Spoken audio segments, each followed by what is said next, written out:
Excellent, thank you. Thank you, Cara DeEduardo at Cooper East in New York City. Thank you, San Francisco Public Library.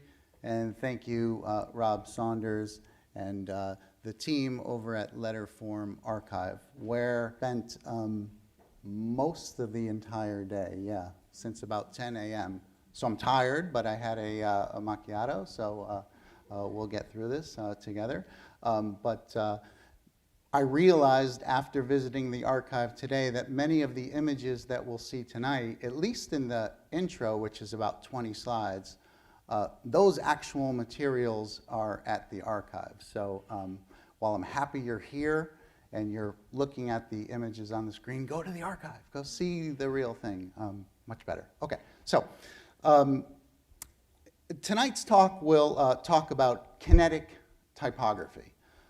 Kinetic typography, as I'm defining it tonight, relating to or resulting from motion. With only a few exceptions, we'll be focusing on the way graphic designers expressed motion using printed only, two-dimensional, client-driven only commercial graphic design. No fine art, no video, no animation, no Saul Bass film title sequences, printed paper tonight, and I should mention everything is pre-computer, with the exception of possibly the last slide. So much of the material is type, with some examples of hand lettering, international in scope, and range basically from 1911 or so up until the early 1970s, with the bulk of the material being mid-century. Some of that inspiration comes from the book that I published that Rob mentioned. So my choices are certainly narrow, opinionated, and subjective. When I started the talk, to prepare for the talk, I think I had about 260 slides. Don't be alarmed. Tonight there's about 75 or so. So we'll move through them fairly quickly. My interest in the subject matter and my attempt to kind of organize this modern phenomena really comes from my dialogue and my discussion with my students, who use kinetic typography in a contemporary sense all day long. But when I talked to them about it, there was little awareness of the history of these ideas, where they came from, the historical context surrounding them, some of the technologies that made them happen, and mostly the progression of this idea of kinetic typography. So, for example, a very quick, before I came here, browse online reveals a massive amount of spectacular, in my opinion, kinetic typography. Yet, there's little context to what we're looking at. And what is especially alarming to me, since I teach graphic design history, is we see historical next to the contemporary. So somebody quickly browsing a Pinterest or an Instagram and looking at kinetic typography, there's little separation between old and new. So this is important to me to try to talk a little bit about the historical appreciation tonight. So it's not a practical talk on how to do kinetic typography. It's more of an elementary historical appreciation. So let's start with futurist photography and its dynamic motion studies. This is a good place to start. Although, given more time, we could easily talk about the Cubists. We could talk about Lewis Carroll. We could talk about Mallarmé, which I saw today. We could talk about Muybridge. We could talk about Impressionism. We could talk about incunabula. not enough time for any of that, so we will start with the Futurists at about 1911. Brigaglia was an Italian Futurist photographer influenced by Marinetti and many of the Futurist painters. He and his brother helped pioneer and expand the idea of sensation and dynamism in photography. They called the method photodynamism, focused on capturing the energy and the feeling of the movement in the photos. So here shown is a man in a continuous motion from a seated position to one where he's leaning forward. And the artist, Brigaglia, described the trajectory motion as one that which exerts a fascination over our senses.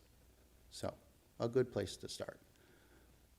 The Futurist painters also shared similar 20th century explorations about movement and motion, modern symbols in the new modern age, particularly Giacomo Balla, the Italian painter, who was familiar with the previous photographer's work.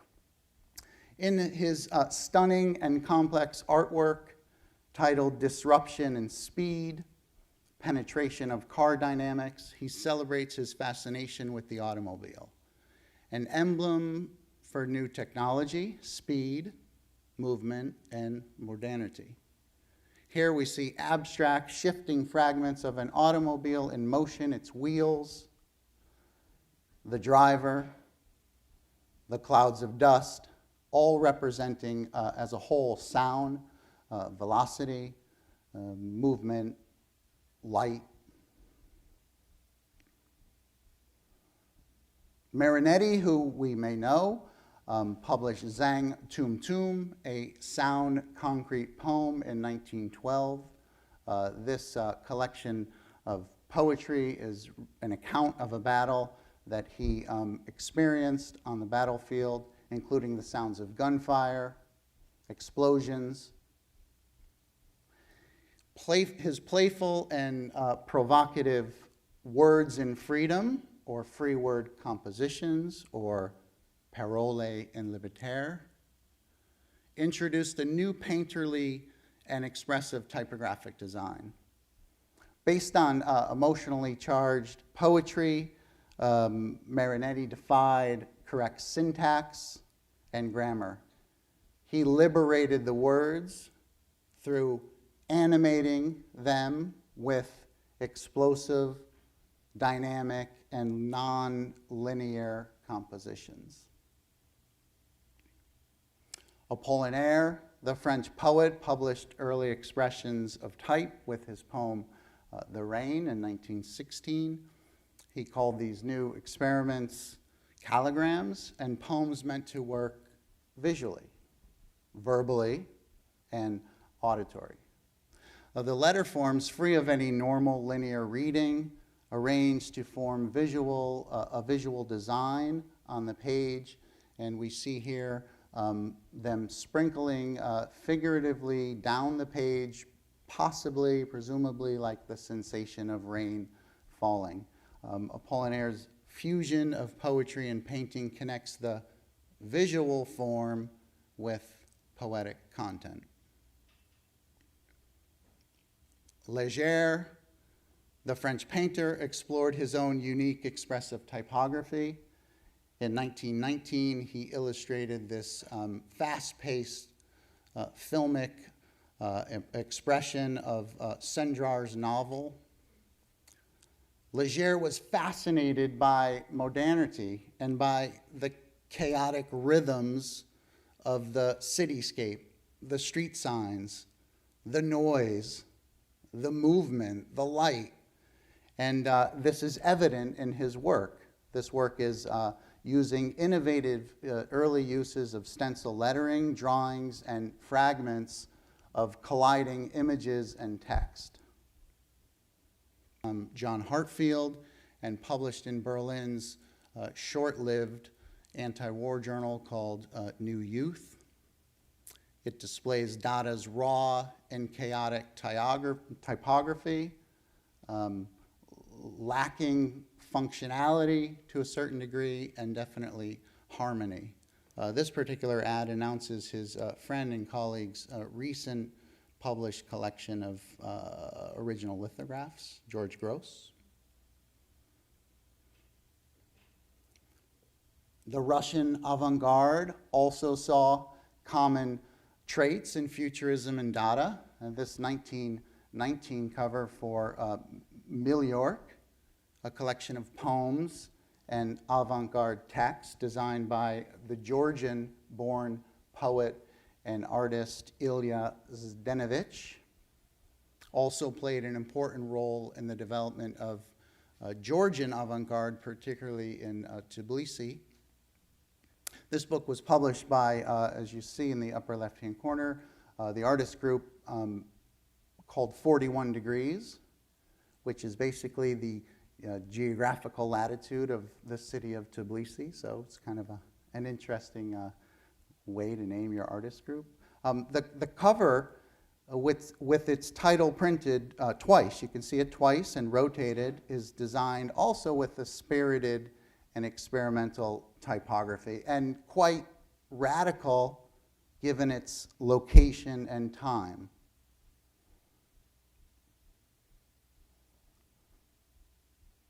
Dada forced the eye to see differently.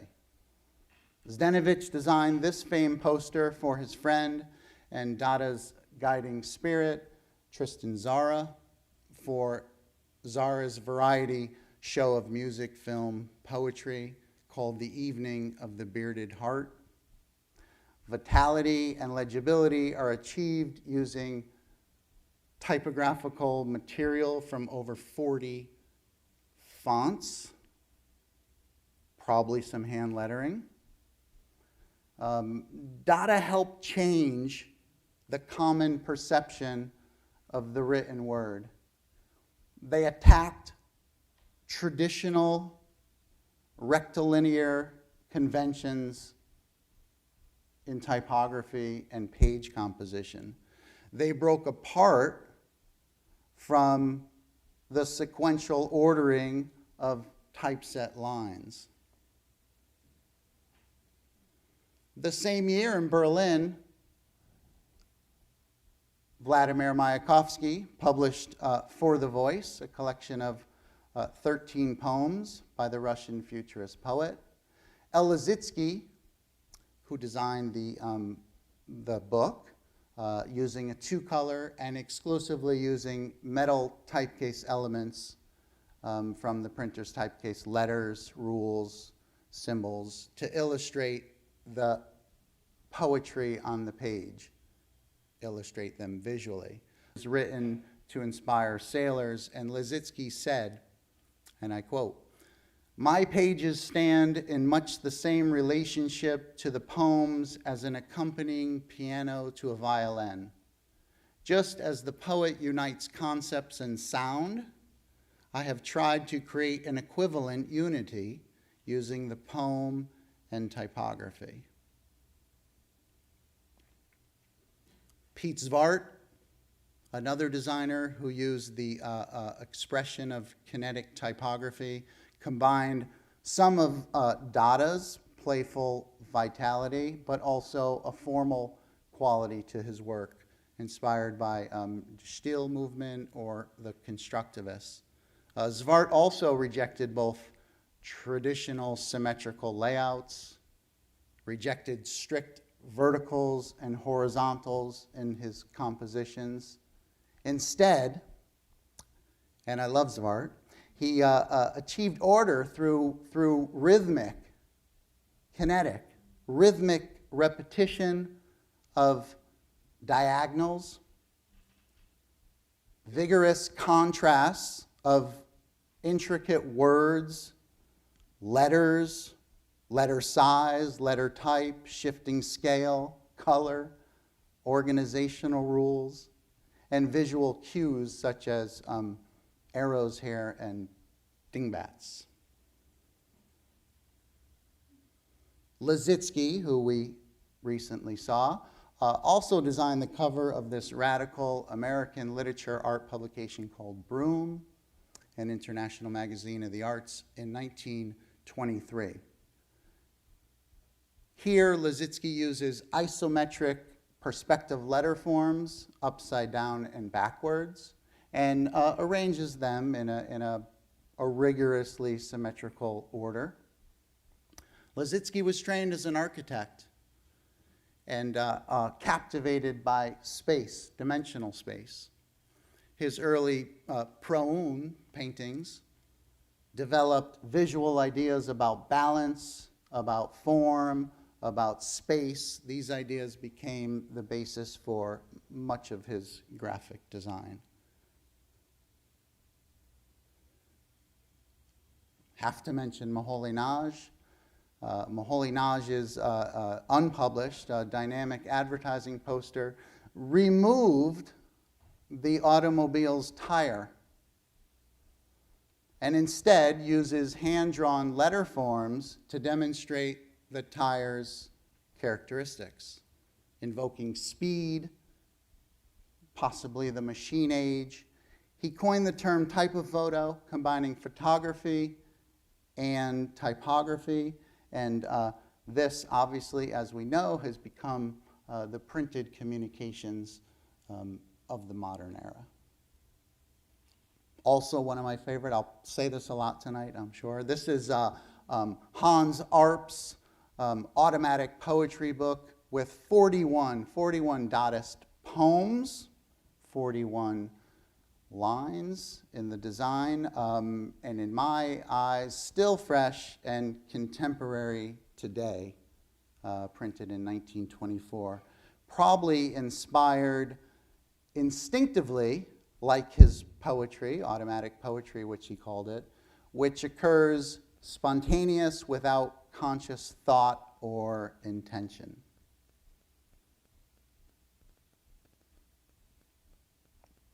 Along come the constructivists. Rodchenko's forceful and audible poster from 1925 for the Leningrad Publishing House reads, "Shout it all out, books on all the branches of knowledge." You can hear it. It's a powerful, striking composition of hand lettering, photography, simple, bold, geometric-like shapes with loud, jarring colors. The type is kinetically representing sound for us.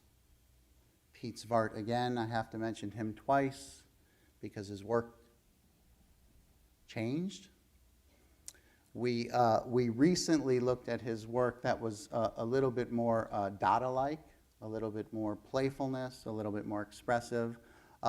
But much of his work for the NKF catalog company was also functional and with distinctive visual and verbal solutions. His compositions use structured spaces, dynamic verticals, elongated and extreme letter forms without sacrificing the functionality.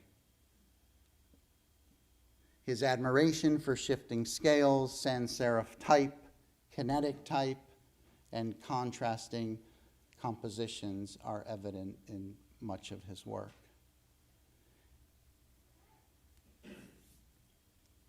Some Polish work.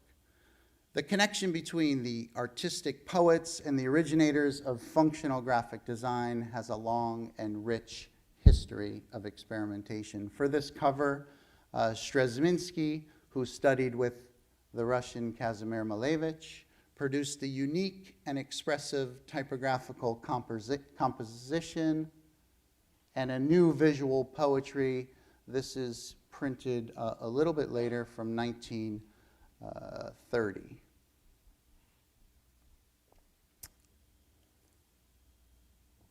And last but not least, for the history portion of the talk, Fortunato de Pero, who we probably know, the artist and designer who left Genoa, Italy, for New York City in 1928.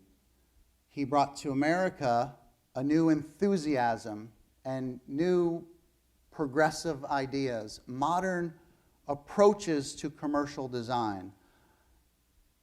For him, it was both exciting and frustrating. Here's his business card from 1929, designed with twisted, abstract buildings and expressive hand lettering type to help promote his first workshop and studio.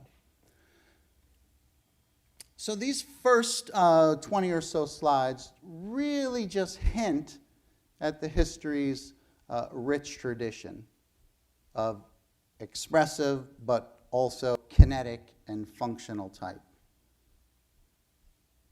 Yet many of the same ideas that we are starting with here will repeat themselves throughout history.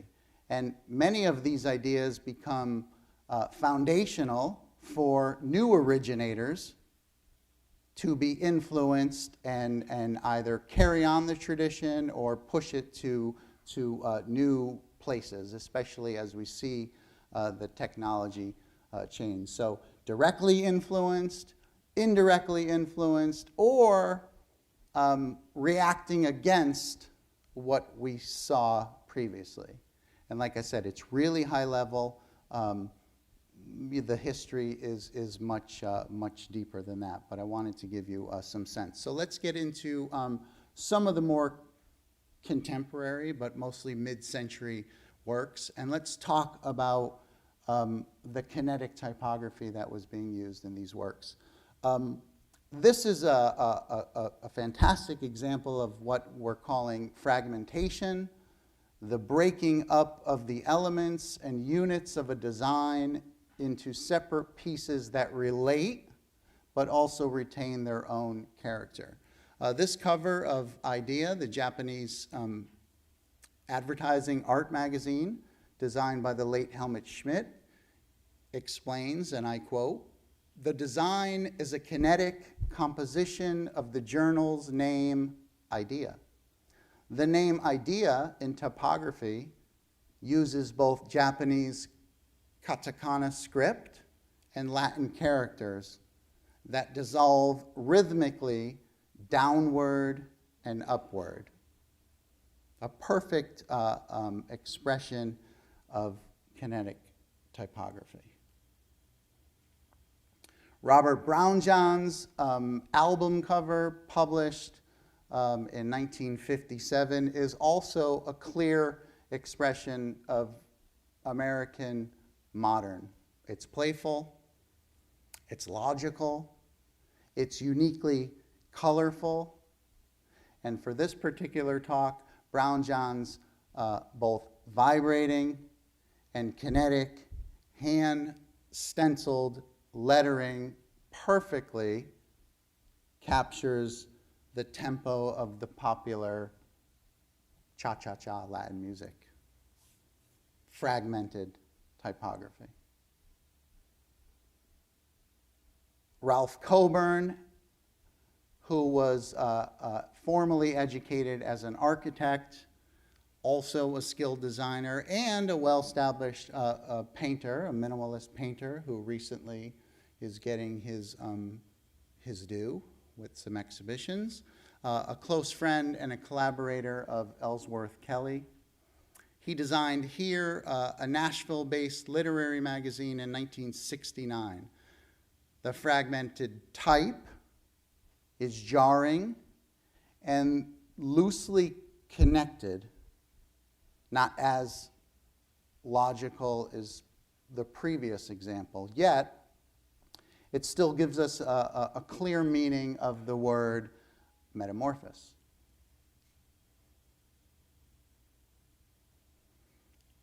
Burton Kramer's iconic logotype for CBC, the Canadian Broadcasting Corporation, is using an example of fragmentation or kinetic design to abstractly illustrate the symbol's subject matter. The symbol here, in color and also in white, it evolves from the initial letter C for Canada and radiating in all equal directions and representing the broadcasting source. Metaphorically, abstractly, but also a very clear expression of functional graphic design using this kinetic or fragmentation of the type, or of the letter in this case. Another category of kinetic type, cut or crop letters. Remove something from something. Ronald Klein, a self-taught artist, designer, designed more than 500 covers for Smithsonian's Folkway records from the late 40s through the mid-1980s. His economical and precise typography give the label an uncluttered, modernist graphic language and spirit. Wim Crowell, who designed experimental calendars for more than 25 years for a very small Amsterdam printer, Van de Geer. This calendar, which apparently was quite controversial in 1964, illustrates different passages of time by slicing the title of each month.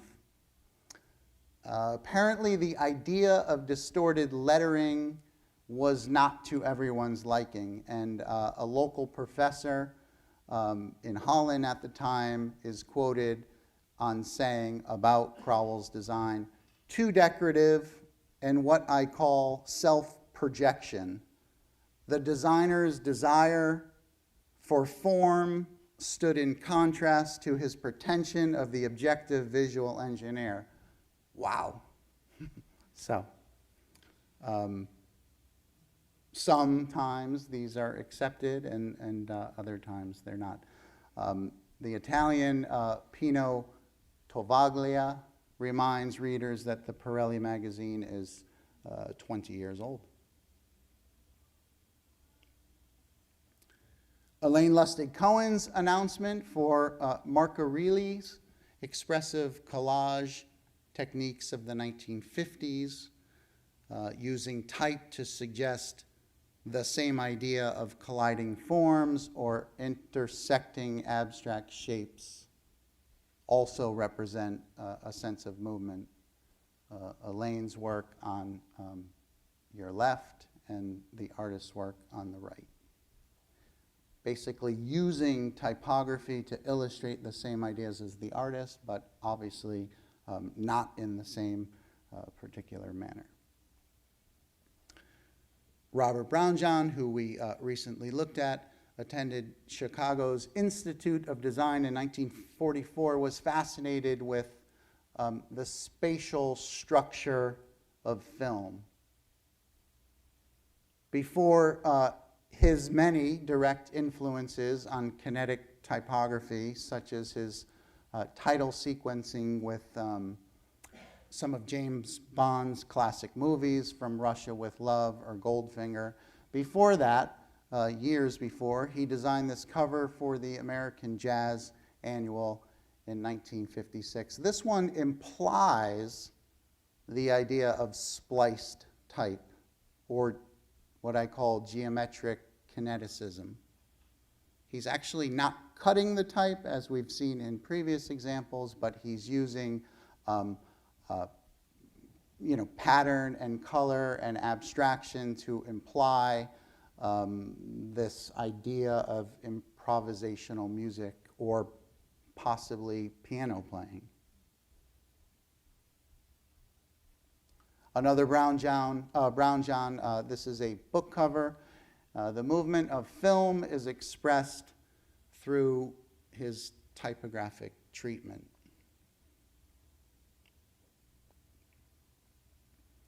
In 1954, Arnold Sachs joined the Yale School of Art and Architecture's graduate program for graphic design. Arnold Sachs, who lives in New York City, credits Herbert Matter and Alvin Lustig as influences, as well as designer and abstract painter, as we see here, Norman Ives, who Sachs said, Ives showed me another way to look at graphics, and how to think about design. The cutting up of individual letters and repurposing them in these juxtapositions that create a new effect. Blur. Blur is something moving or occurring too quickly to be seen. This advertisement by the Dutch-born graphic designer Bob Noorda, who served as the Pirelli art director in Milan in the late 1950s and 60s, played an instrumental role in creating their visual vocabulary, or the Pirelli style, as we call it. This ad, in English titled "More Speed," magically transforms the Pirelli wordmark into a pure form. The shape of the wheel or the tread of a tire to express the idea of movement and speed. Noorda's photographic experiment made the ordinary extraordinary or hypnotic. The thing that's important too about this ad is during this period, 1960, most designers who were looking to illustrate movement or speed or motion were simply overlapping shapes. So some of the early photographic manipulation was, there were others, but Noorda was experimenting with these ideas. This one, almost 10 years later, is by the Swiss-born graphic designer Fred Troller, who moved to New York City, New York, and helped popularize a uniquely personal or functional or experimental design. His American airline posters, too, were both reductive, vivid, and include only 3 words. Dynamic diagonals, intense color, jarring animations illustrate the idea of flight or speed or movement. This light trail technique that we see here may have been created by moving the film across the paper as it was being exposed to light.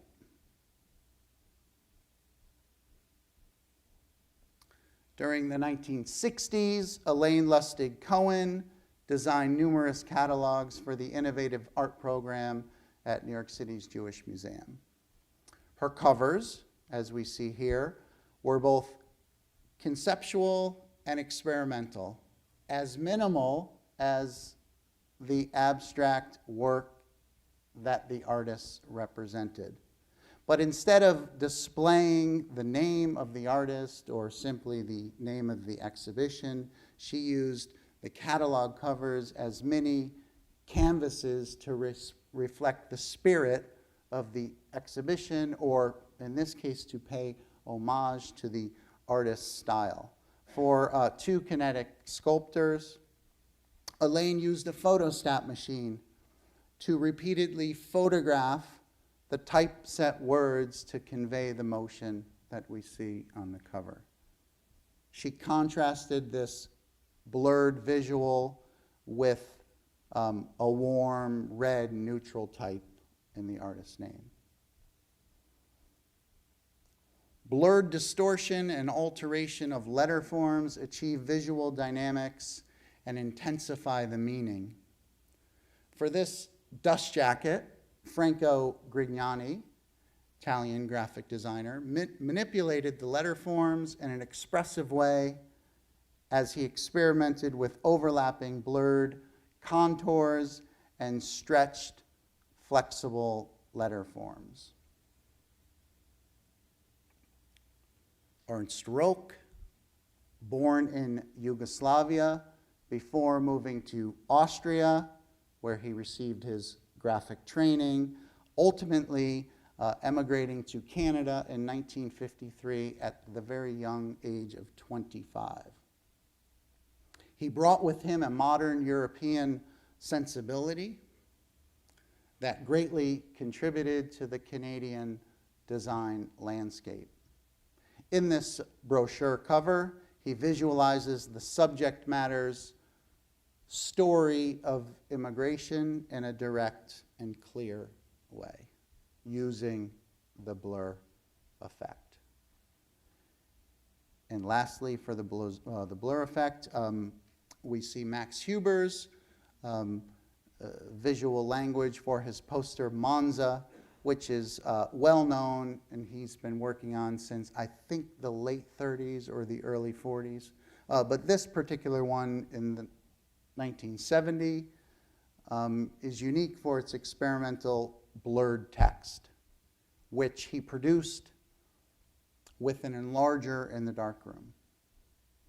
It uses Helvetica, suggests the illusion of perspective and an exaggerated depth or speed or movement you get from watching the races.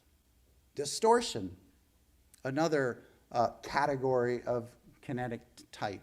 Distortion is a change, twist, or exaggeration that makes something appear different from the way it really is.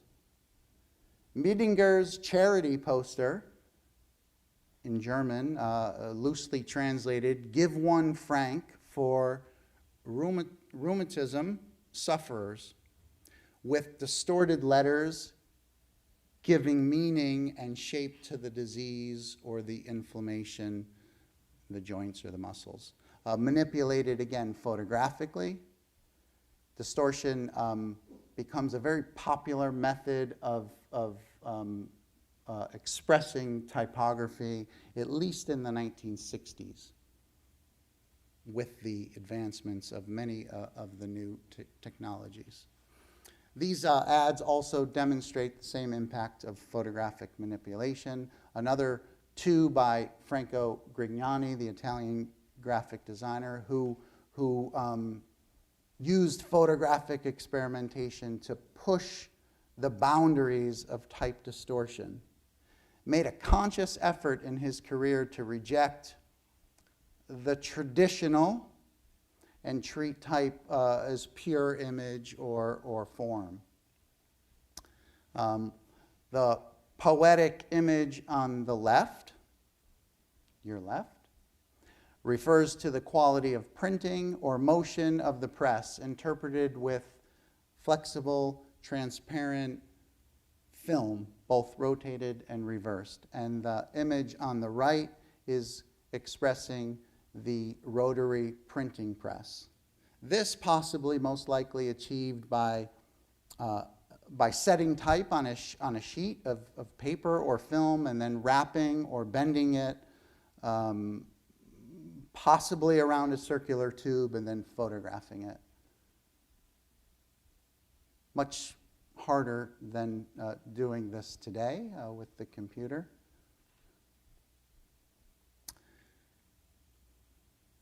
Tony Palladino, type illustrated as a metaphor for water in this murder mystery. Karl Gerstner and Marcus Cutter, Gerstner and Cutter, the Swiss advertising agency, use expressive typography or kinetic typography for the advertisements for the Sinar camera. The type is shortened, it's condensed, it's angular, it's playing with perspective, all used to illustrate the characteristics of the camera. The depth of field is what they were advertising, the exceptional depth of field for these particular cameras, the technical capabilities. Siggy Odermatt used kinetic typography for these newspaper ads for an insurance company, where he creates the illusion of broken glass and running water. The typography is magnified, and in the water's case, distorted for a more impactful effect. Also, one of my favorites, it's up there, Jose de Rivera was a constructivist sculptor and he used parabolic curves and twists that bend in space. This is his work on the right. And New York graphic designer George Cherney expressed these ideas by photographing bent and twisted type. I talked to George about this, and he printed the letters on a transparent piece of film, and he used a light source to reflect the shadow on the wall, which he then photographed. No Photoshop. Yeah. For the Geigy booklet, from 1965, Steph Geisbuehler sacrifices legibility in favor of a dynamic visual composition.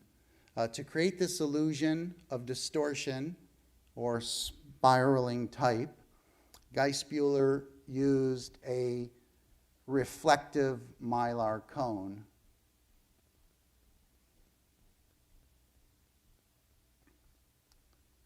Reed Miles designed nearly 500 album covers at $50 an album. Do the math, that's a good job, during a roughly 11-year period in New York City from the 50s through the late 1960s.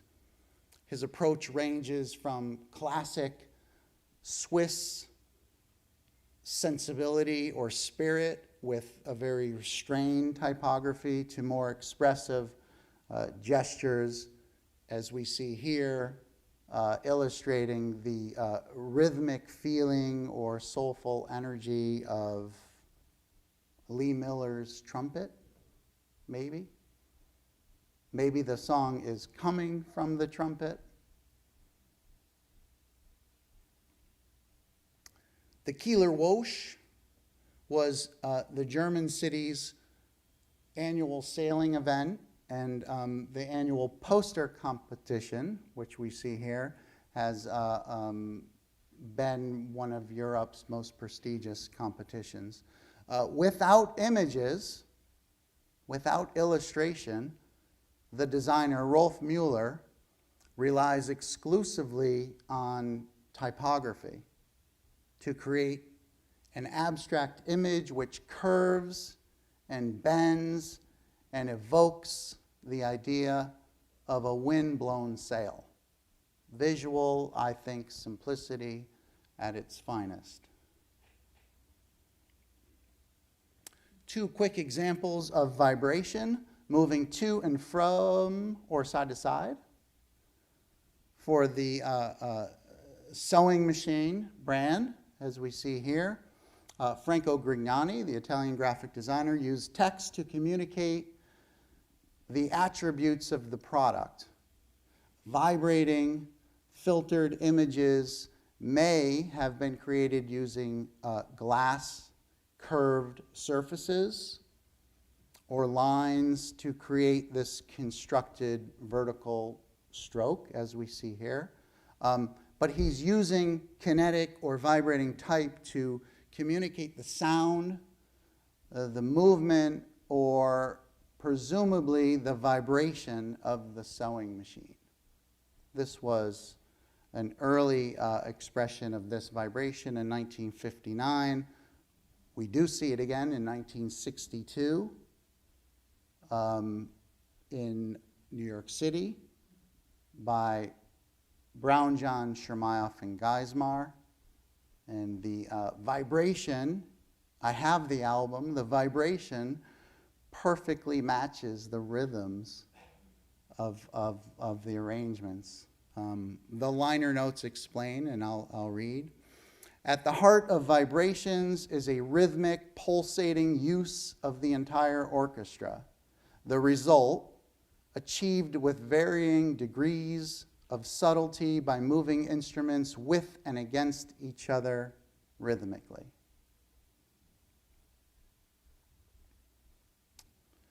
Transparency shows the visual details that can be seen through So what is behind the type, in this case, is revealed. This one by Shermayeff also is a book cover from 1960 and a conceptual idea made to animate and become more clear as we gradually move down the page, or as the shifting over printed type moves from left to right. Two colors, green and blue. Maybe one that we've all seen. This is by Massimo Vignelli, who left Italy in 1965 for the United States, where he founded Unimark International, a new breed of corporate identity company focusing on American coordinated or systematic visual identities and languages. This Knoll poster uses Helvetica, which he helped popularize, and is unique for its playful overprinting colors, influenced by his Swiss and Italian friend and roommate while he was in Italy, Max Huber. I like this because it's a harmonious design of Italian, Swiss, and American aesthetics. Vignelli said, "Styles come and go. Good design is a language, not a style." Muriel Cooper's 1969 promotional poster for her mammoth black book with white text, The Bauhaus, published by MIT. I don't know why she chose this one, but I like it. And the overprinting is less sharp as the previous examples. It's more diffused, softer, more atmospheric, warmer. Maybe it's a nod to the future or the precursor to her more animated and experimental work that happens with art and design shortly after these posters. A wonderful poster for an exhibition called Light and Movement on Kinetic Art. The movement is made by shifting the film and then adjusting its focus. This is the result of photo typesetting and a very simplistic approach to creating kinetic typography, a clear expression of the meaning. So is in Rand's iconic poster based on the dust jacket, Dada Painters and Poets by Motherwell in 1951. This design, this is important, this design does not imitate the unconventional or chaotic Dada typography that we looked at way back on slide 10.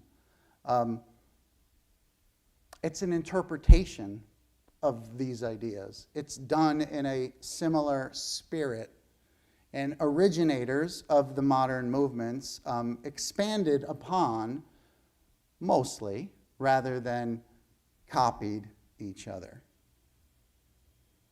Originators, and the young originators in the audience will hopefully expand upon these ideas tonight with new tools at hand.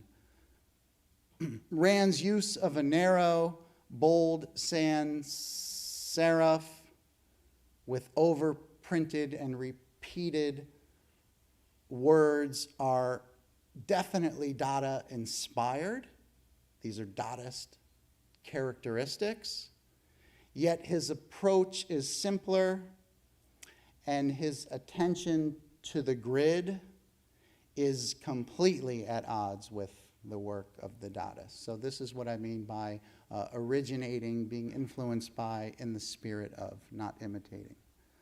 Another, Shermayoff and Geismar, who designed numerous posters for the Howard Wise Gallery during the 1960s. This one for the abstract expressionist Milton Resnick.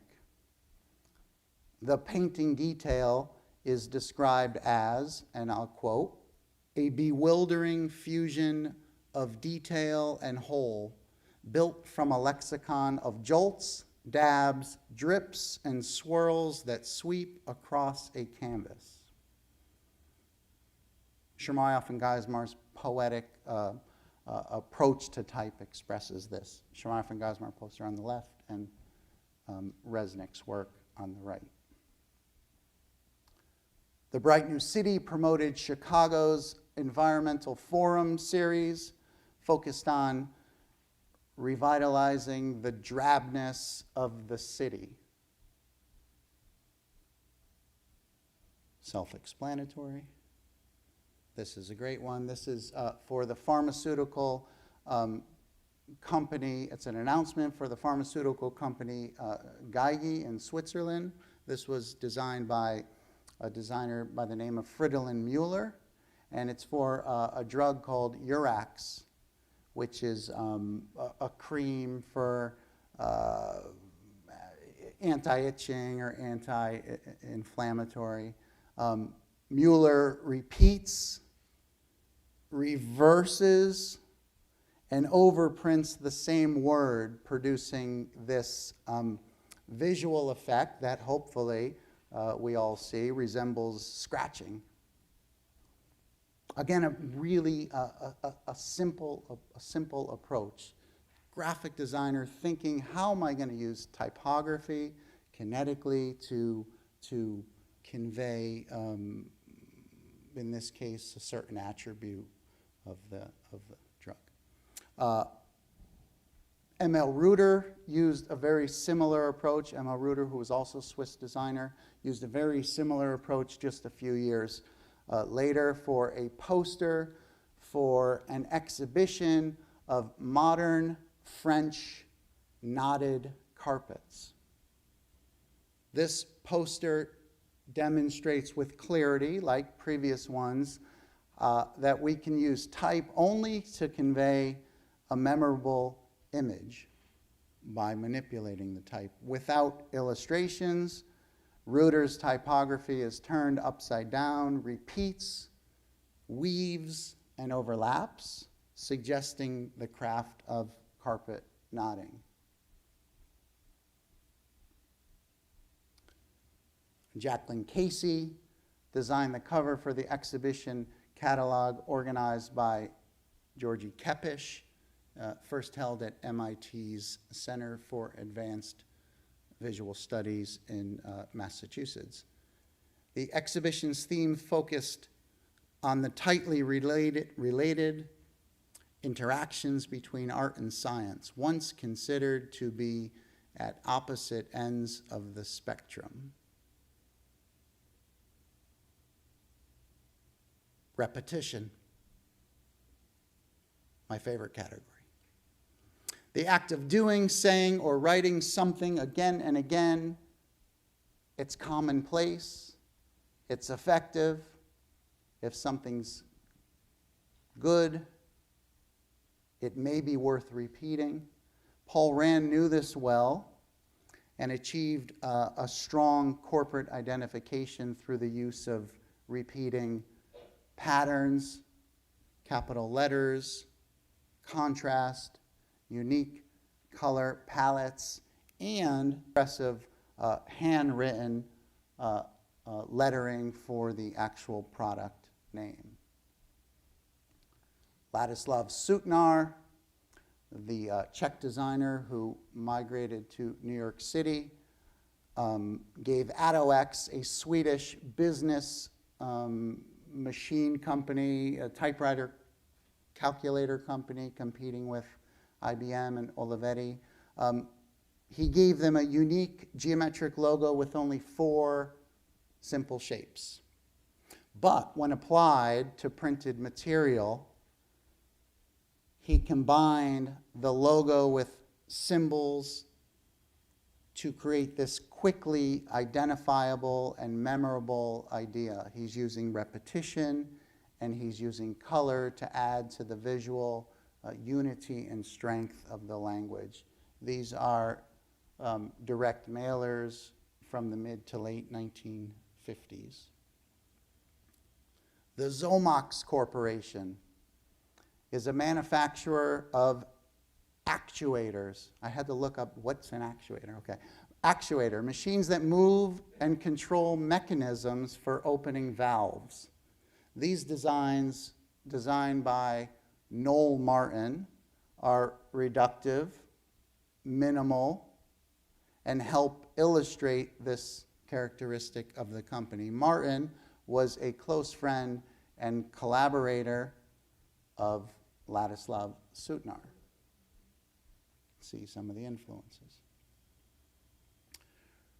Herbert Matter's assignment at Knoll, his initial assignment was to create the design of the now iconic elongated slab serif logo. He made functional, versatility, and economy a means to the corporate language's success. Over time, he got rid of the word Knoll and focused mostly on the simplified word mark, the essential K. He rejected, Herbert Matter, a Swiss graphic designer who came to the United States, rejected rigid and rational in favor of expressive and playful. And the cover could easily imply the planned office furniture featured inside. Possibly a table, a conference table, people sitting at the table, or purely abstract. The word fugue is derived from the Latin word which means flight.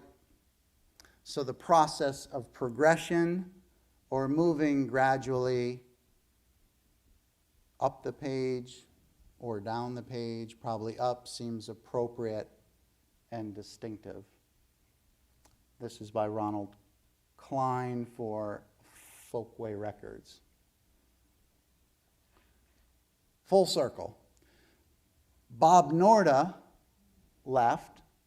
Advertisement for rainwear, in Italian, clothes and raincoats, uses type as a metaphor for falling rain and recalls the earlier work from Apollinaire that we looked at. He shows a static couple under the words of falling rain, falling at various angles, communicating the illusion of motion, a reoccurring theme in much of the Pirelli publicity.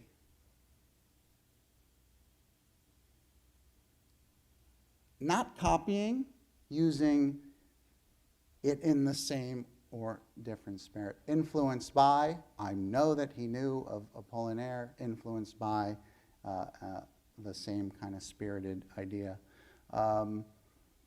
Our first Japanese, Yamashiro's tree printing campaign poster from 1955 relies solely on various sizes of the same typeface, using two words only, forest and grove, appealing to the semantic and the pictographic qualities. The design illustrates the spirit of the forest. First Japanese, if you're watching closely, maybe second serif? I forgot. Okay. Max Huber's famed logo for the Italian department store, La Rinascente, is used with flair, playfulness, and expressive spirit. The repetitive logo is intensified by repeating it. The lowercase italic, Bodoni, L, teamed up with the capital R, which is Gill Sans. They provide a contrast to one another. One is light, one is elegant, and the other is thick without flourishes. One has a long tradition in Italy, and one is more contemporary. Rudy Wolf's ads, aimed at physicians, strike a balance between conceptual and functional. The solution is purely typographic and illustrates the patient's struggle with anxiety. In the 1960s, much of the pharmaceutical advertising relied on not showing the product, not showing the pill, not showing the color of the pill, but thinking about the product more abstractly and thinking about ways to communicate the product's healing effects. Here's another witty, playful ad for Pirelli magazine with overlapped and rotated type representing the tire tread. The title of the ad is More Kilometers and implies one of the many benefits you will receive with a new set of Pirelli tires. This is done by Alan Fletcher, and one of the most influential post-war British graphic designers who worked for a very short period in Milan. Our first and last Gothic script. The poster is promoting a Swiss newspaper. Leo Leone's cover for Fortune magazine features multi-colored and repeated type to express the vibrancy of New York City's lit office windows in the winter as the sun went down. If you're from New York, you know what this looks like. Probably happens in San Francisco. So the early darkness of a winter afternoon, illustrated with type. Another Elaine Lustig Cohen, her catalog cover for the Venice Biennale is purely typographical and takes on the form of a waving American flag. It's fully revealed when the cover is open flat. This is front cover on your right and back cover on your left. This advertisement for George Lois for the product Ronson is an example of sound conveying specific impressions when heard. Its words, you can read them, relate or imitate the sound of whiskers being removed. It's both a visual and audible advertisement design. Jacqueline Casey, again, this is the second one. Casey said, "My work combines two cultures, the American interest in visual metaphor on the one hand, and the Swiss fascination with planning, fastidiousness, and control over the technical execution on the other." Casey and her colleagues at MIT pioneered a very important educational visual vocabulary in the United States and mostly promoted the then wildly popular international typographic style. Another one by Miles. This was Reed Miles' favorite design, Here to Stay by Freddie Hubbard, where he uses repetition and cut letters and alternating colors to convey the confident sounds of the trumpet. The Orta poster is designed by Inge Druckery, in 1966, uses repetition, overprinting, and transparency, as well as shifts in color to illustrate movement. Orta is a soft drink. And the forms are repeated both solid and with variable line screens. The text loosely translates to always fresh, always refreshing. The design illustrates lightness,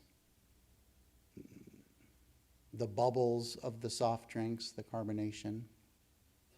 Sequentiality is the arrangement based on a formula or logical order. Diderot, the Swiss artist, experimented with language via concrete poetry. This poster arrangement illustrates the idea of language and sound using Diderot's name, his birth name in the center, and other common names that he went by.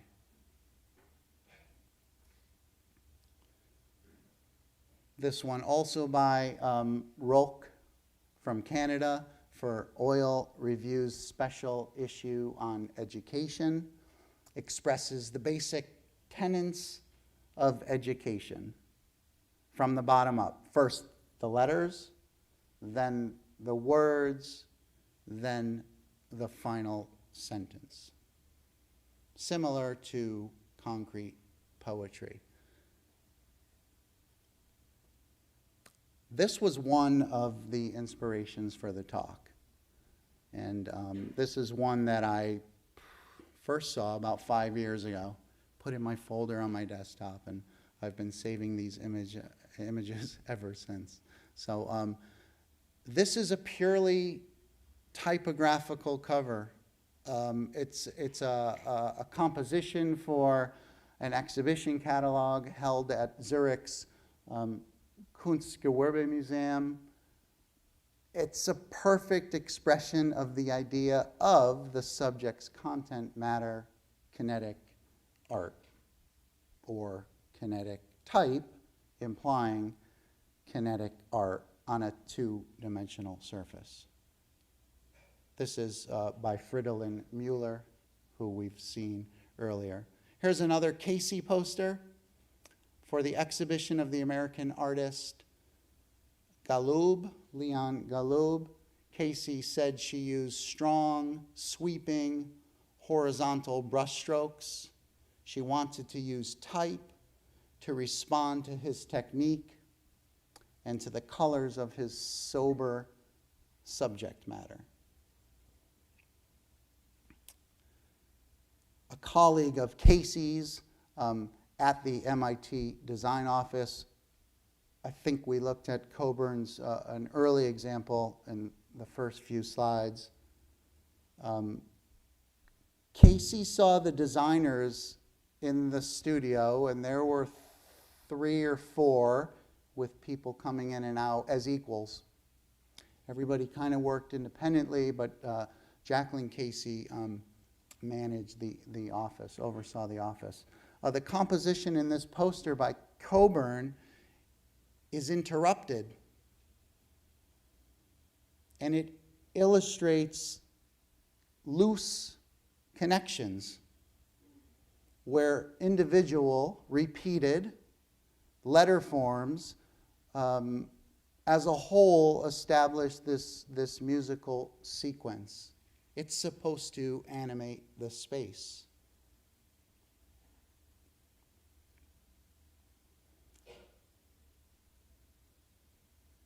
And another example, using repetitive and sequential lettering, illustrating the sounds of the symphony. And I believe this is our last category, build, to construct by putting the parts together. In this exhibition poster, the type reveals as a build from top to bottom the urban city or the built environment, and ultimately revealing the exhibition title.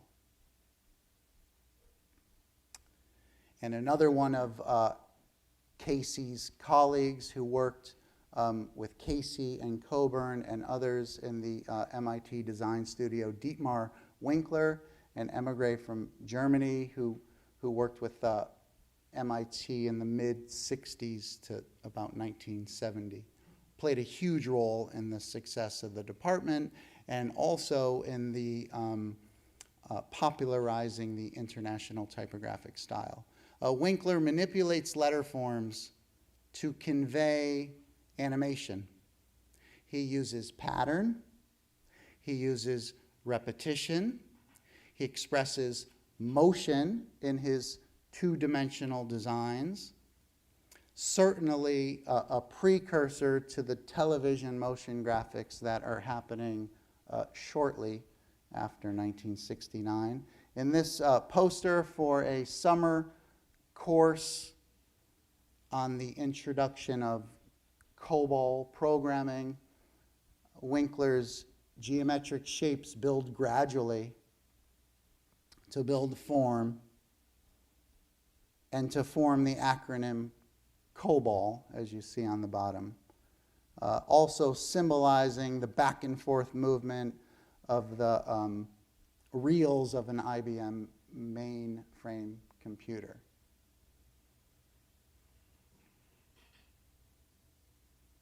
Another ad by Siegfried Odermatt. This is a series of ad introducing the furniture company. The ad by itself is kinetic, is repeating or building, but the series of ads is also acting in the same kind of functional manner. The arrangement of, at least on the last one, the arrangement of logo letter types express the logo type that he created, Reinhard, and you can see that at the end. This idea of modular, flexible systems was an expression of the furniture company who created individual and combinations of furniture systems. And here is the iconic logo for the German brewery, completed by Nelly Rudin, female graphic designer from Zurich.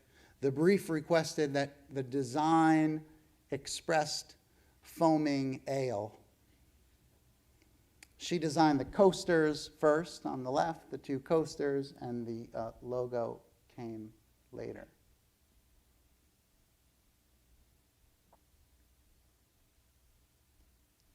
I lied, there's one more category. Progression.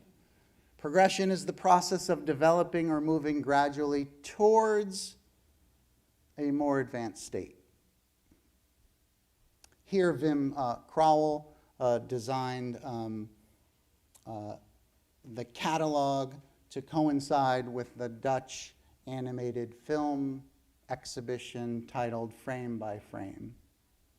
The catalog uses typographic progression to express the subject of the exhibition, and it's also bound with metal rivets, so it has a dual function as a flip book. Paul Rand's Westinghouse trademark from 1960 is shown here as it might be constructed in an animated film sequence. So he's animating the logo as it would look on a billboard or an animated motion film in the future. I don't think he designed the logo with that in mind, but as things evolved, he played with the possibilities. Oh, yes, and examples of contemporary designers using new technologies today to make their own kinetic typography. Hopefully, based on many of the earlier, more historical examples that they may have, again, been inspired directly or indirectly or reacting to. But the technology has finally caught up with kinetic typography. And that is the end. Thank you, thank you, thank you.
Okay.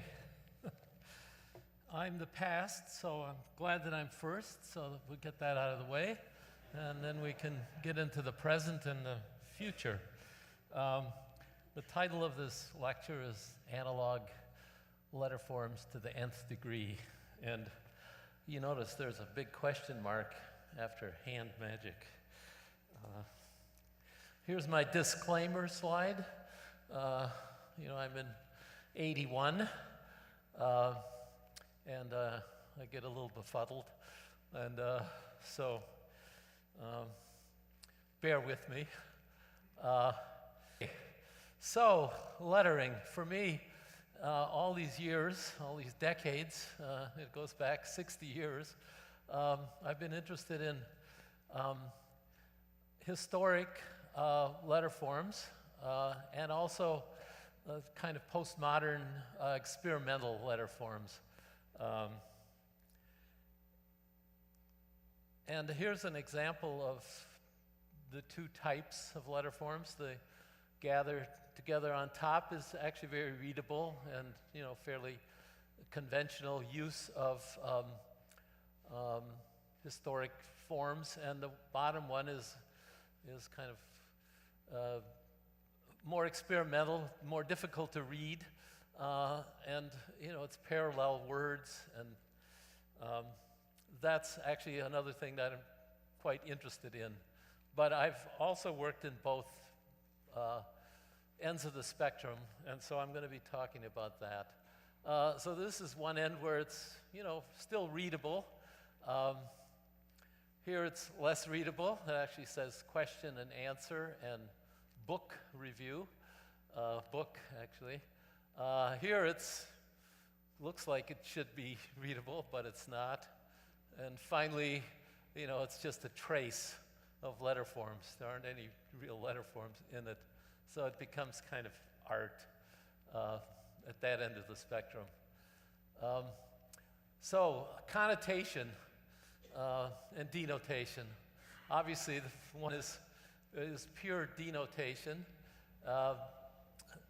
very readable and very logical, and the other one is connotation, and it's even a specific kind of connotation, sort of mid-century commercial art vernacular, and it's also meant to be the words are meant to kind of mirror the idea. So art is all artsy, and the American vernacular is more vernacular, and so on and so forth. So it's a subtle differences, but they're still there. Connotation and denotation. I did a lecture here in New York in the 90s during the culture wars between postmodern and modernist typographer with Massimo Vignelli and me. So when Massimo saw this flyer, he said, "That's the problem with postmodern typography, you can't read it." And I said, "Yeah, that's true, because it's purely connotative. It's not meant to be read. And just like pure denotation, it's not meant to be connotative." And it was also during those Bodoni wars between Massimo and Immigré. So when I did the flyer, I did my Bodoni, and I added little licks to the serifs. And this then is the connotation. It has everything possible except the form of the letter. And here's another example of that where it isn't even the form of the letter. I mean, it's upper and lower case.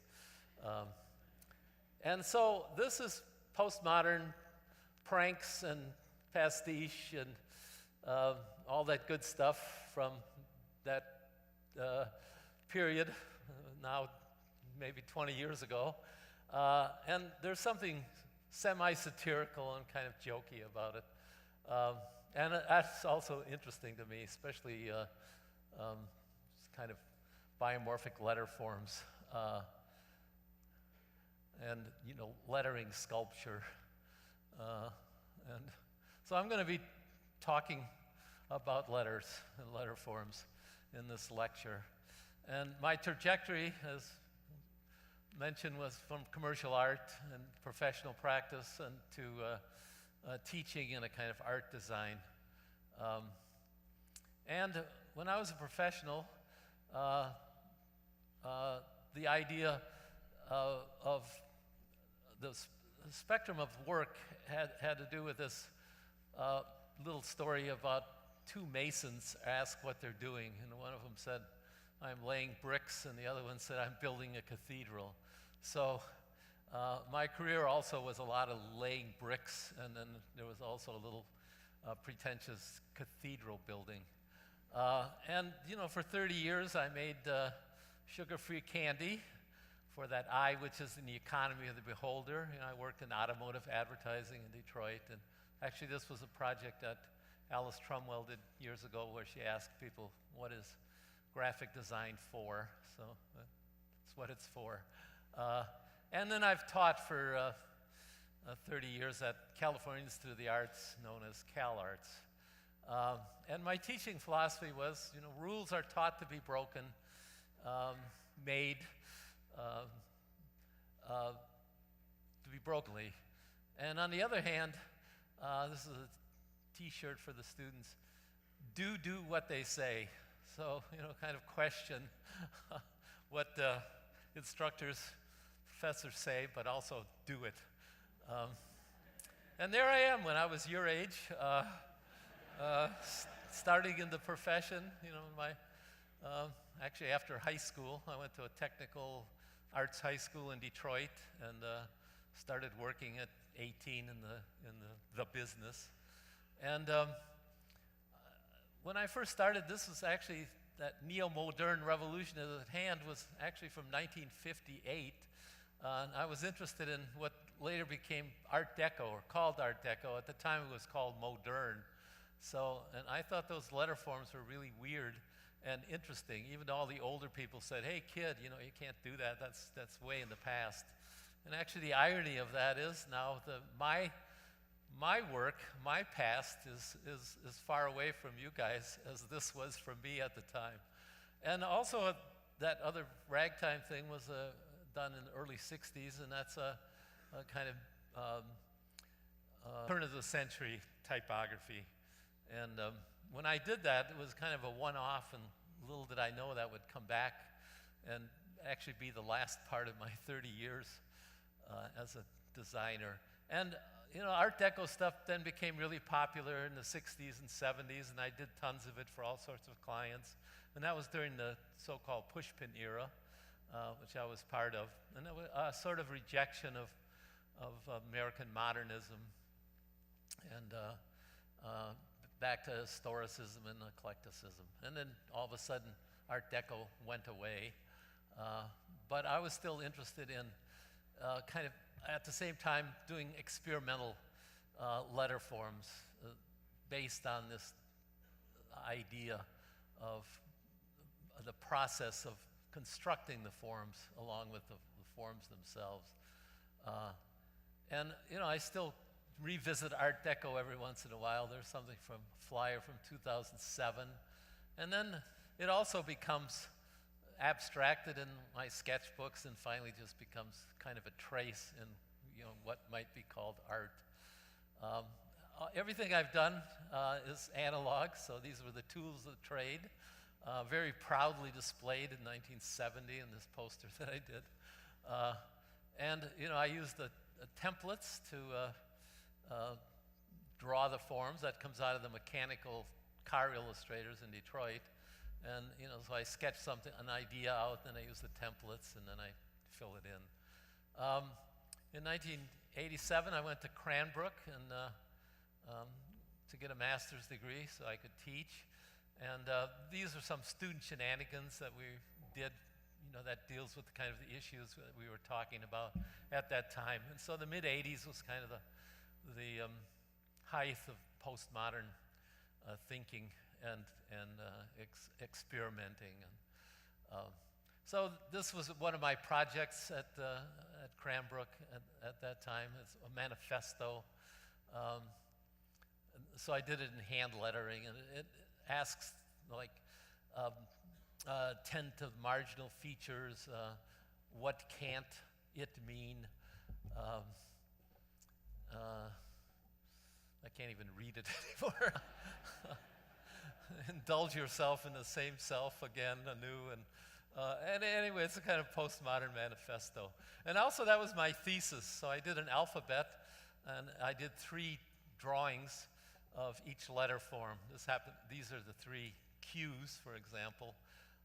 And so I explored in the thesis project to kind of put back into typography or letter forms the vernacular and the commercial art vernacular and historic forms. But again, always done not in an authentic way, but in a kind of inauthentic, postmodern skewing.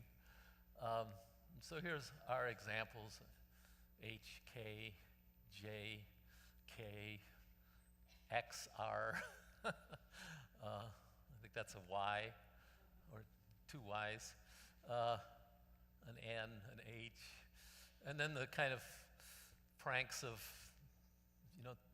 2 pages where the letters are actually the same, but not the same. I think that was a W. And that's also when I started the sketchbooks, where I also experimented with letter forms. And also the famous ballpoint pen book started back in 1987 when I graduated, the 4-color ballpoint pen. And then I've done 30 years of what I call flyers, which are 11 by 17 pieces that also use the same vernacular. So the one is the Victorian vernacular, and the other one is sort of 50s modernism, or American, not modernism, but American signs and road signs. So it's American vernacular from the 50s. But again, it's also kind of skewed. Like the Victorian is, brush lettering with little ticks on it. So it's completely contradictory to what Victorian typography was, and also also with the signs. And then I did for like Antwerp in Belgium, I just made up a vernacular because I didn't know what it was. So this is an example of what I thought it should be. And then when I went to Belgium, I said, oh, I'm right on. I've done sketchbooks. I've got about 160 of them, and they all have, each one has about 75 to 100 pages in it, so that comes to about 15,000 pages, so just think of that. They're just done in the manner of sketching where I just don't know where I'm going to go, I just start drawing something. So that's ballpoint pen, and it also deals with history, medieval illuminated letters, and all sorts of kind of vernaculars. Again, endless pages. And also to the point where it's pretty abstracted. There's traces of letter forms. Sometimes you can read it, mostly not. And a lot of the sketchbooks deal with wordplay, and I also have thousands of pages of this kind of wordplay. It's a kind of faux poetry, or who knows what. Anyway, here's an example, close up. Legend, Legion, not my name.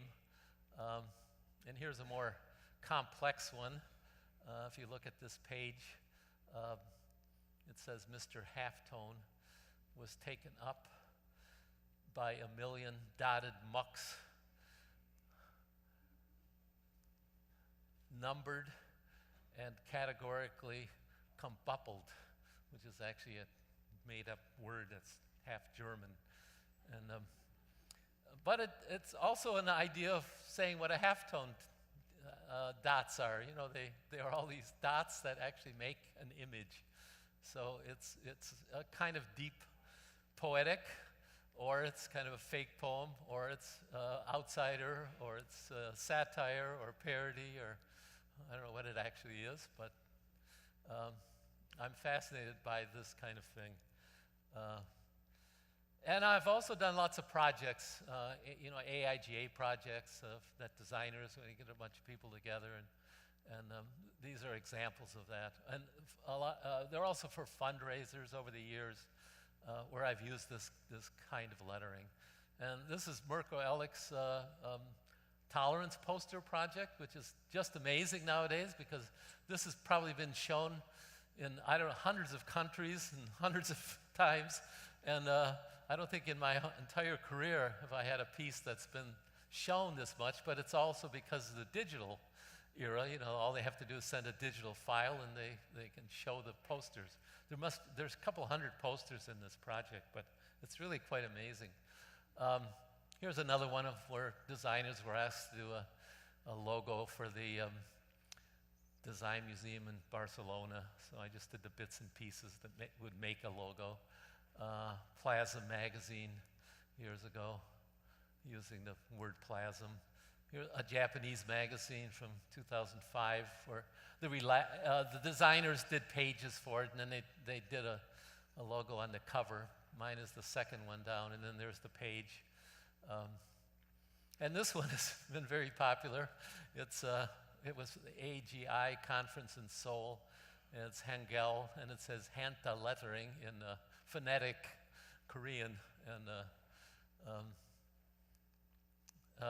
this is a fictionist type of graphics project that Eric Bratt did in Minneapolis on his garage.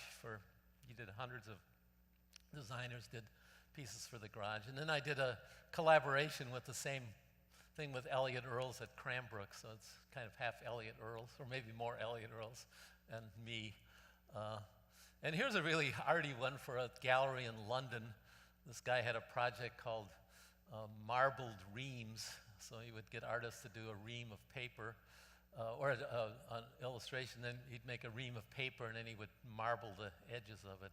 So this one says Marbled Reams, Garbled Screams, Wobbled Dreams. So it's lettering that's cohabits the same space, different words. And this was a great project. Somebody in Venice asked me to do 5 big posters about Venice, and I said, well, I don't really do work anymore. But I said, I already did them. I said, they're in my sketchbook. So I picked out 5 drawings from my sketchbook, and they printed them in these huge posters and put them on the street. So here they are, or a couple of them. So they just kind of suggest Venice. Actually, it was perfect. The guy loved it. He said, oh, you feel Venice. I said, yes. Anyway, so I felt it before I ever was there. But anyway, there was some more, and there was a close-up on one of them. And of course, I've done endless T-shirts. And one day I got a call from somebody who said, would you letter Supreme? And I said, I didn't know who Supreme was, so I had to ask my granddaughter. Oh, Supreme. Anyway, so I lettered Supreme. And what's really beautiful is I gave them that fancy lettering, but then they did it in stitching. So on the actual hoodie, it was stitched, so that's really cool. Another source of this, a historic source, is what's called show card lettering, which was prominent all over the world from about turn of the century until the 50s. And it was amazing stuff that was just lettered. There were signs that were inside buildings, not outside, in stores. And so I have used that. This is an alphabet, not a font. And that's a way of bringing all this together, this kind of fancy lettering. And when Print Magazine had their 75th anniversary, I did they had asked 75 designers to say something about print. And they started in 1941. In a way, they wiped out this kind of, show card lettering and commercial art vernacular, by bringing modernism into the mix. And this stuff is, very indulgent, show off hand lettering, kind of over the top. And I even did the thing, it was a digital print, and so it's a paste up, so you can see all the cut lines and white out and all of So always and everywhere, it's the words. So I've been really interested in this kind of wordplay along with the letter forms. And these are various examples of that. And, you know, it's good for family birthdays. And my granddaughter's school in Brooklyn, PS 20, she's already passed that. But and anthropomorphic holiday piece, and then again turning it into art. These are larger pieces that are drawings with the forms, but again they don't really say anything. And finally, it's just the forms that don't just are a trace of letter forms. And I'm kind of interested in making art. These are larger pieces. Putting that together, you know, that kind of vernacular of decorative illustration and letter forms and gestural marks in drawing. So that's my kind of final career move, is to make this kind of stuff. Whoops. So at last, similar differences and different similarities, fragments and details. That's what lettering for me and the letter forms is really about. And so it's a kind of anal process, I have to admit. But, you know, typographers get off on serifs and you know, the different shapes and forms of the letters. And of course, they're endless. That's the beauty of it. And Rick Valicente did a project years ago for Gilbert Paper where he asked designers, how would you remake the world? This was my contribution to his project. So there's and it says, if I were, I would remake all the world and everything in it be of lettering, which wouldn't sum up to really say anything meaningful, but if by chance it did, it would be inadvertent and therefore poetic. The moon I'd keep blue cheese. Shown above, a fragment of what matters would comprise the cosmos. So Edward Fella, providentially a graphic and not a Gnostic designer, which is important. I'm just a graphic designer, so I actually am not going to be able to make the world out of lettering. So that was in 1975. 1995. So this is the end. This is a mistake that I did on my scanner, but it heralds the digital lettering future. And I have to say, I've taken letter forms to the nth degree, but this generation has taken digital letter forms to the nth degree of my nth degree, and it's really amazing stuff. So I'm, in a sense, turning it over to the 21st century. So what you saw there was a kind of summation of the 20th. So it's up to you to continue this. Thank you.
Los Angeles had a lot to do with my feeling about art and the world and everything.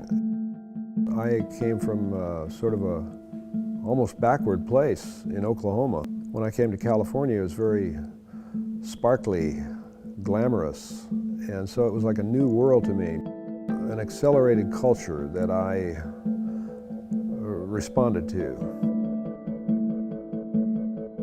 The real vitality for me is to be in my own studio and my own environment. I'm constantly moving wherever I work, and like I might work here for a while and then I'll move this to somewhere else. Sometimes I'll work on 4 or 5 things at the same time, to the point where I don't know what direction I'm going in, but that's also exhilarating at the same time.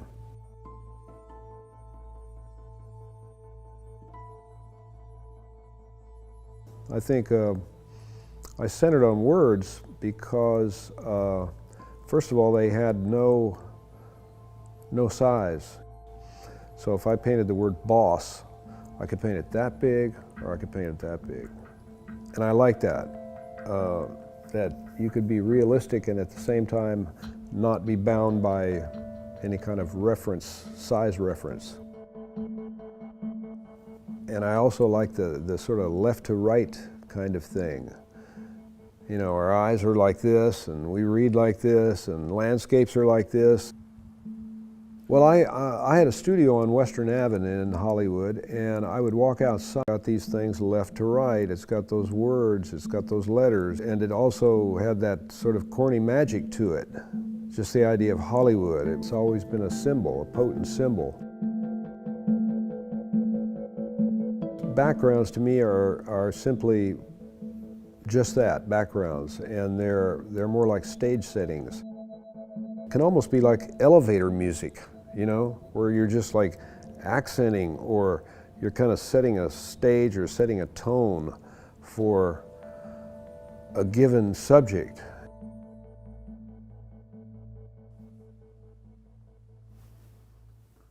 So I use stencils too, like, see, this is a stencil here. That's not even the finished work, but begins to make a kind of a lively picture. It's hard to read that, but it says car parts. I like the tension of having a combination of words or a word in front of something that is also lively in itself, like a mountaintop. And a lot of these mountaintops, they suggest glory or beauty, things like that. They almost like have their own orchestration, you know, you can almost hear trumpets playing. And I like that reference. It's sort of a non-verbal way of referencing something that is really not making any noise at all.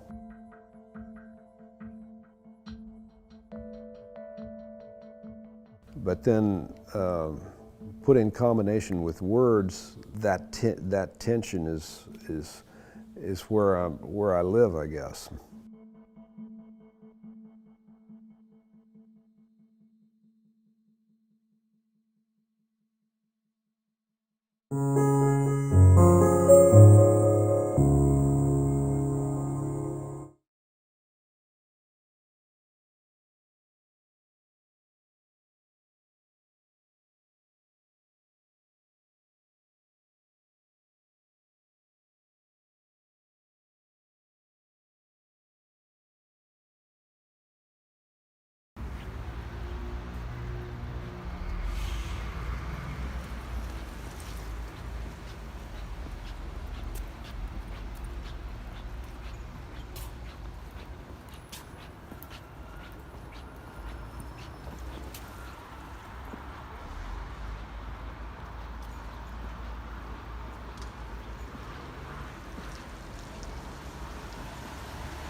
Imagine. Thank you.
I have a lot of correspondence with people with mental health problems who see me as a kind of kindred spirit, or as a person who's providing them with some kind of therapy or some kind of alternative way of thinking that's useful to them. And that's something that I find it makes me very happy. I think the nature of the work has probably changed as I've got older. I think it was darker and more morbid, more depressing before, whereas it's kind of lighter. There is a kindness and generosity is perhaps more thinly veiled than it ever was before. And I think that's probably because as a person, I just don't have the stomach for the misery anymore. Like, even though I'm sort of a cartoonist and my work sort of is cartoons, I've never actually been interested in cartoons. Like, I don't really have any interest in graphic novels and stuff. My education's all about fine art. It's all about Marcel Duchamp and Andy Warhol. Going back to what Dada was, it was just something that was completely other, that was anarchic and rebellious, taking everything and subverting everything, doing things that were just completely absurd. And, you know, the comedy of it, I guess, really excited me.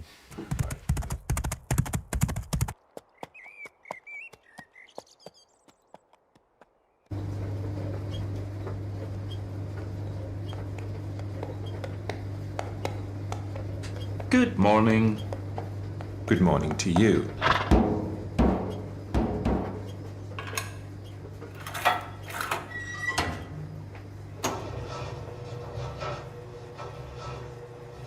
Excuse me, sir. What? It is not permitted to put your horse in the washing machine. I've always made work that's intuitive and responds to a certain situation, and I suppose it's become a certain body of work with certain facets to it, but it's really just happened by accident to some extent. But then I'm really aware that that way of making work is sort of the reason why I can't do anything different.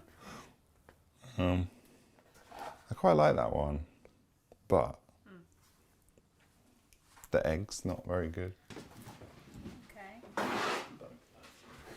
You know, the drawings just end up being whatever gets drawn in a certain time, and the ones that don't get torn up and thrown in the bin. Could do it again. Yeah, maybe you should redo I go to exhibitions, or I see other people's art, and I'm like, wow, that's great. I really love that work. But I know that I can't make that kind of work because I'm sort of not allowed. And whilst, I do sort of deviate and make performance things and make other things, I'm on this path, and I can't suddenly just be a shapeshifter and make something else. A series of electric guitars that I made I designed them. My friend Tom actually made them. They're sort of designed aesthetically rather than in order to play well.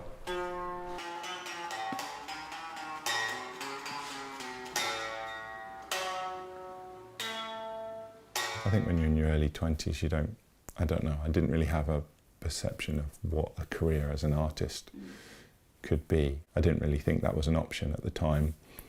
So I think that's why I started making books. I thought that maybe I could have a career as a cartoonist, even though I didn't really know very much about cartoons or graphic art. And I actually really liked making the books, and I liked making the drawings, and suddenly that became the central part of what I did. What colour do you want next?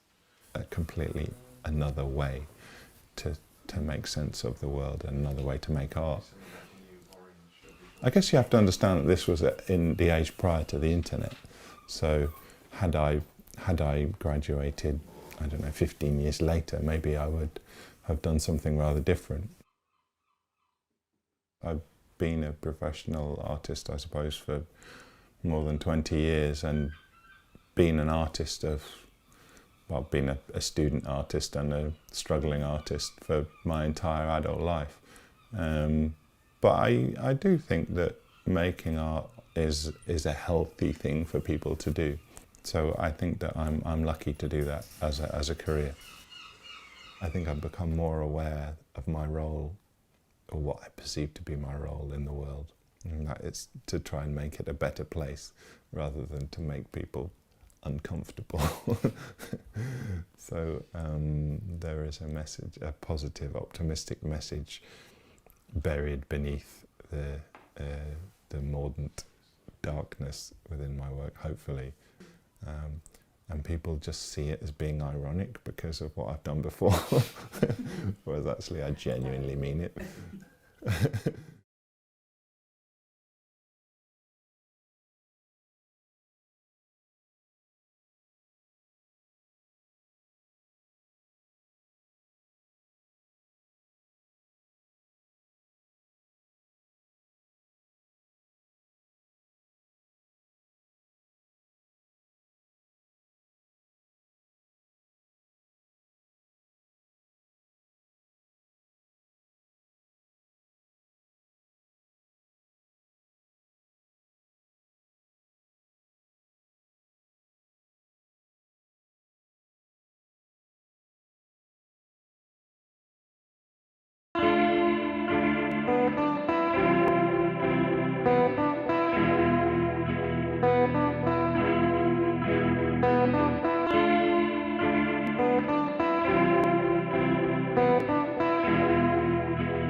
I went to school with Milton Glaser, Randall Ruffins was there, and Ed Sorrell was another classmate who eventually became one of the partners with Milton at Pushpin when we decided to maybe we could make a go of it as a studio.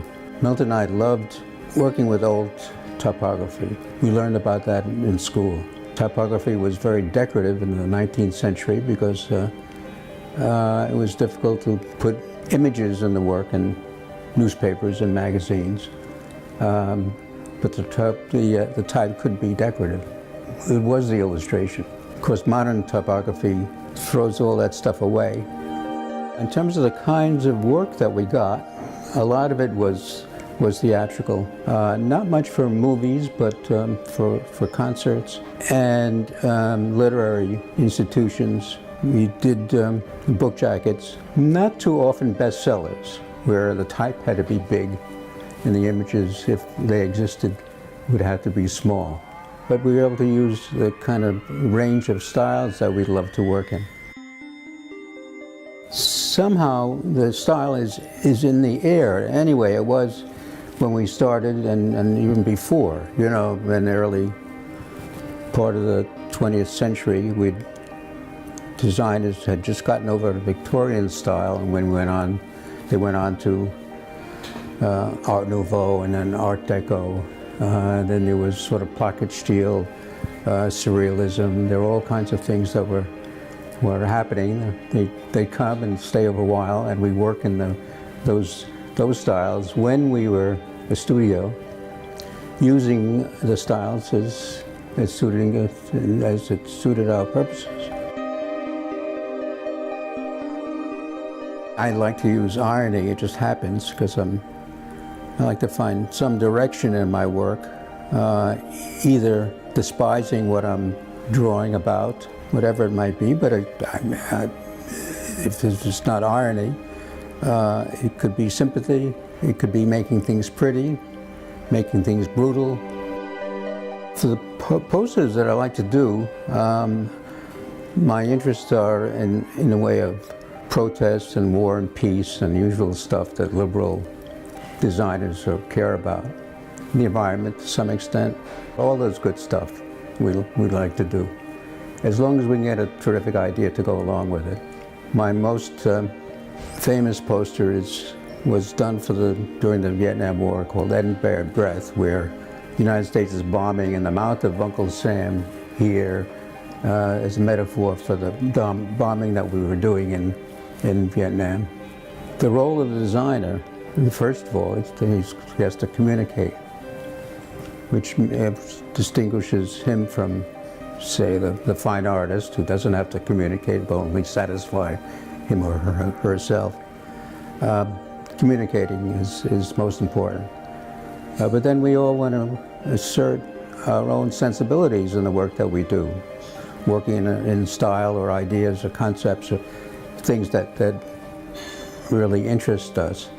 And we can get away with an awful lot as long as we satisfy what the client is looking for.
So thank you for coming. It's a huge honour to come here and talk.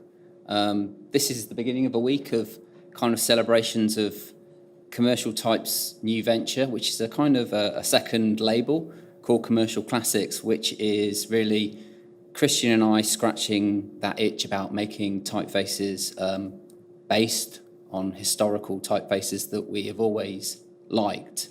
And what we're trying to do is things that we feel have significance, and we want to kind of create authentic versions of them.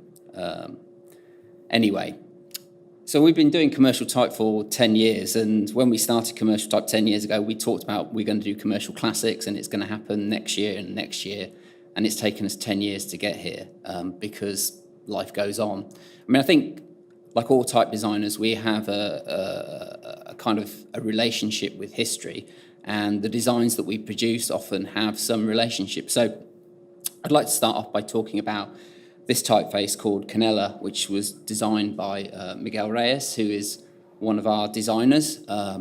Miguel is a young Mexican type designer, and Canela's been out for a couple of years. And if you look at Canela, it's a kind of a high contrast, sands with a bit of flaring. And I don't think you necessarily notice it as being particularly historical. It's a very elegant typeface. And this typeface came about from what we do with all of the designers who work at commercial type. They have a day a week when they are allowed to explore various ideas they're interested in the idea of hopefully producing a typeface that will get released. And Canela is Miguel's first release of commercial type. But Canela is really interesting because where Canela comes from, and you can see below, it comes from it's influenced by the work of William Caslon I. So what's interesting about this is Miguel is a Mexican type designer who was trained in Holland at the type media department, making a version of what we would consider a kind of the very traditional English typeface. Of course, Caslon is really descended from the Dutch typefaces. So there's this interesting conversation that Miguel had with history and bringing something to the future. And I think most people who use Canela probably have don't really think of it as being anything to do with Caslon. But many of our other typefaces have relationships. So many of you will know our kind of Marianne project, which was a kind of idea of making, I think, what we like to call cover versions of historical typefaces, and basically taking these kind of 10 greatest hits from the past, people like Baskerville and Garamond, Grandjean, Fleischmann, Fournier, Richard Austin, and kind of boiling them down to the minimum. So the revival is, on the one hand, incredibly faithful because it kind of follows the line as closely as possible, but on the other hand is completely modern and different. And some of our typefaces, for example, like Austin, which is on the top, is very close to the historical model it's based on, which is a typeface by Richard Austin, cut around 1788, which is generally considered the first British modern. So what is the idea behind commercial classics? Well, like all type designers, we like looking at old stuff. This is a very famous image. It's painted by a man called John Parry. It's actually a gift for his wife. It's full of little messages. And when I look at this image, I can kind of strip away its antiquity. So many of you will look at it and go, well, there's lots of old things there. There's people in clothes we wouldn't recognize now. The actual design of the playbills or posters behind is kind of historical. What has this got to do with today? But as a type designer, I kind of see it in this way. I see lots of ideas there. Cameo fat face, shaded outline fat face, sans serif, extended sans serif, Clarendon, condensed, etc., etc., etc. And we can remove all the historicism and see that these typefaces still have some value. But the problem is with most of them, when you look, for example, at this one, if you look at this rounded sans serif there, Frolics of Fortune, this is a poster printed around 1841, is when we as contemporary designers may see this, we go, oh, I really like that rounded sans serif, but we can't get it. Effectively, this typeface is extinct. Why it became extinct? Well, that's changing tastes and technology and things like that. So even when you find it in this specimen, it's still extinct and dead. And like many designers, we look at this and go, I want that. So what we do is digitize it. And when it's digitized, it comes back to life. And then it gets used. So throughout this kind of project we've been doing with commercial classics, we've been kind of road testing the typefaces. So they've appeared from time to time. But we work with the kind of British book designer, David Pearson. So here is that Caslon rounded sans serif, originally cut in 1836, used today. And I think personally that you would be hard-pressed to say this is a historical typeface and it has no value now. So Christian and I have had a kind of fixation with the 19th century. What's interesting, I think, about the 19th century, and particularly the beginning of it, and particularly in where I come from, the British Isles, is this kind of change effectively from book typography to display advertising typography and its ramifications. And this really starts at the end of the 18th century with the kind of development of the modern which we recognise as being kind of an invention of the Italian Bedoni or the French Didot family. Comes to Britain around 1788. By the early end of the 18th century, it's starting to look like this. So you recognise it with its high contrast, its vertical stress and things like that. And from that point on, from 1800, there's this sudden explosion and what you can do with it. So obviously, you can increase its stroke weight. So you get the first bold typefaces in the early first decade of the 19th century. So by at least 1808, we see bold typefaces. By 1810, we get this kind of form, the fat face. And then what else can you do with the modern? So if you had a bold modern and you reduce contrast, you get the slab serif form. The slab serif or Egyptian appears around 1817. And then before then, 1816, if you imagine a slab serif without slabs, you've got the sans serif. So there's this kind of constant innovation, and these innovations are still kind of things that we are dealing with today. Obviously, if you turn the vertical stress on its side, you get the crazy Italian, first cut by Caslon around 1821. You reduce the contrast in a modern, and you get the Ionic.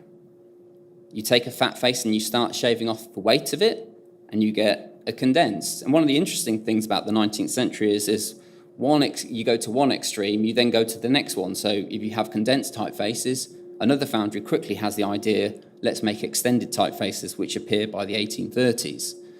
And what we also kind of find interesting and pioneering about the 19th century is this idea of adding multiple things together. So, for example, if you took a sans serif and you made it condensed and you gave it an outline and you made a drop shadow, you get a drop shadow sans serif, which appears around 1840.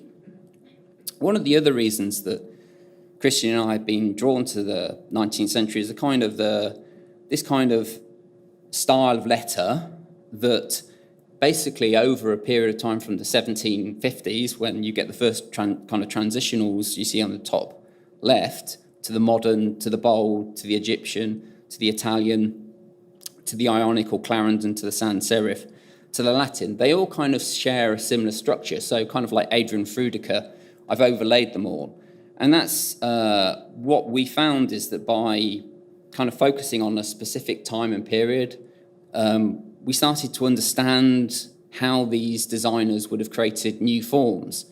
Now, though we've chosen the British kind of model, this is not to say that you couldn't have a model that worked for lots of different countries. So on the top, you see a British slab serif cut by Thorogood. And on the bottom, you see a kind of a French model. And you can kind of see there's similarities, but there's also differences. So, for example, the capital C in the English model only has a slab at the top. In the French one, it has a slab at the bottom as well. You look at the capital R in the British one, and that has that kind of typical tail, which we associate with the British model. And on the bottom, you have the French one, which is quite different. And what we actually want to do is not to have a limited palette and say that what Britain did or is better than French. It's just different. And one of the things about commercial classics is what we're hoping to do is widen the typographic palette, not limit it. I think also one of the reasons that obviously we chose a kind of Anglo model is the fact that obviously the Anglo model is shared greatly with America. So many of the innovations that we see in Britain appear almost simultaneously in America. Now, one of the other reasons, of course, is that sitting on my doorstep, luckily, is a place called St. Bride's. And one of the things we wanted to do with Commercial Classics was explore this wonderful collection of documents, so books, punches. These are the punches that remain from the Caslon Type Foundry, which went bankrupt in 1937 and have eventually come to St. Bride's, and what's left of the Figgins Foundry. So these are the matrices from Antique number 6. And things like the scrapbook. This is a scrapbook from the Caslon Type Foundry, which actually shows how type was being made in that time in terms of how he proofed it, very similar to what we do now. But Christian and I also wanted to do something that could give something back. So with every sale of anything from commercial classics, we're going to be making a donation from the sales directly to the library because we think it's a good idea. One of the other things about the 19th century is something that's kind of very typically kind of commercial type. We like the kind of crudity of a great number of the forms. So this is a slab serif cut by the Fry foundry in the 1820s. As you can see, people were still kind of struggling with form and how these new styles would be. So if you look at the capital O in the first line, it's geometric. That N is far too wide. But we like that kind of crudity. I think sometimes we find making modern digital typefaces, they become very smooth. But also the 19th century has also got some of the most elegant typefaces. So this is one of the so-called Scotch Romans from Alexander Wilson and Son in Glasgow, cut around 1809 by Richard Austin. We love that kind of elegance. And the 19th century, of course, also fits into the kind of commercial type model of, there are kind of two typefaces. There's vanilla typefaces like the one you see on the top, Caslon Ionic number 2, cut around 1860, which you can use every day practically, and you can impose your will on it. And then on the bottom, a typeface which is clearly not vanilla, which is Caslon's Italian, which imposes its will upon you, but you can use it for special projects, so logos and things like that. Also, one of the things we've realized is in the days of the years of letterpress and the technology of the time, you could only make, you made a shaded typeface like this, being cut at very small sizes, you typically couldn't do what we can do now, which is easily do things like make two-color typefaces. Obviously, it may appear to be easy to make revivals, but I think making revivals are one of the kind of hardest things you can do as a type designer. In some ways, it's a bit like being a character actor. You have to kind of learn about how to do things. And if you're lucky, sometimes you can find this kind of thing. So this is a smoke proof made by Monotype in around 1940 when they had taken over what was left of the Caslon type foundry with the idea of making new typefaces. So if you actually look at the character set, it looks pretty complete. But if you look at character sets now, you can see how small it was, 33.